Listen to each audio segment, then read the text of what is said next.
Hi guys, ako nga pala si Nat James, isang wannabe athlete. At naisipan ko ang i-vlog tong journey na gagawin ko para na rin siguro mapanood ko yung sarili ko habang nagsisimula pa lang. Malay mo, after 1 year, nagmamarathon na ako, 'di ba? Or nasa Ironman na ako. Ayun nga pala ang goal ko sa vlog na to, no? Ang makatakbo sa marathon. At syempre maging finisher, 'di ba? I mean, kahit sino naman pwede makatakbo dun eh. Hindi ko din alam kung gaano katagal aabutin tong vlog ko bago ako makapunta sa punto na yon. Ang marathon nga pala is almost 42 kilometers plus. Tapos almost 3 kilometers pa lang pagod na ako agad, 'di ba? Pero kaya naman siguro 'yun, 'di ba? I mean, kung nagawa nga ng ibang tao, syempre kaya ko din 'yon. Siguro kaya ko din ginawa tong vlog na to, no, para i-challenge ko yung sarili ko sa mga bagay na hindi ko pa nagagawa. Or di ko rin alam kasi hindi ko rin alam kung ano gagawin ko sa buhay-buhay ngayon eh. Oo nga pala, yung warm up na ginagawa ko, nakita ko lang yung sa TikTok. Hindi ko rin alam kung tama or hindi. Pero ayan na muna. Oo nga pala, meron ako ditong Xiaomi Mi Band. Hindi ko alam kung anong number yan, pero ayun. Tapos para sa earphones, Xiaomi pa rin. Redmi something ata yan, nakalimutan ko. Effective naman sila pareho, lalo na yung watch para hindi ka natingin ng tingin sa cellphone mo. So ayan, nakita nyo naman sa video, nagja-jogging na ako. Pero hindi talaga yun yung una kong ginawa. Naglakad-lakad muna talaga ako para maunat siguro yung mga muscles ko, di ba? Syempre para may iwasan na rin yung injury. I mean, mahirap na. Ang mahal na magpa-doktor ngayon, di ba?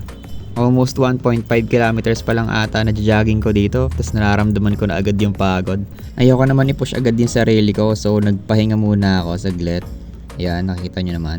Lakad muna yan. Ang bala ko talaga sa first vlog na to is mag-walk and run for 5 kilometers. Para na rin siguro masanay yung pa ako sa pagtakbo. Parang uulan pa. Buti na lang, di umulan kanina. Umambon lang. So, okay pa rin. Swerte pa rin tayo.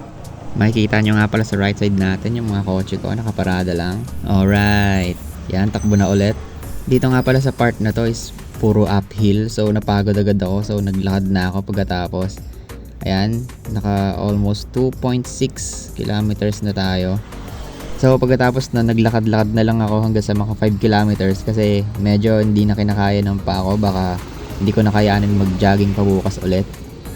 So, dahil naka 5 kilometers lang tayo ngayon, walk and run pa yon. Tatry ko mag 5 kilometers bukas na puro run lang para lang ma-challenge tayo. So ayan, nakita nyo naman 5 kilometers na. Siguro itatry ko rin mag-jogging ng madaling araw kasi feeling ko ngayong gabi is sobrang delikado. I mean, feeling ko lang naman kasi madaming tao pag gabi, marami ring nakatambay. Pero pag sa madaling araw, onti lang nakatambay eh.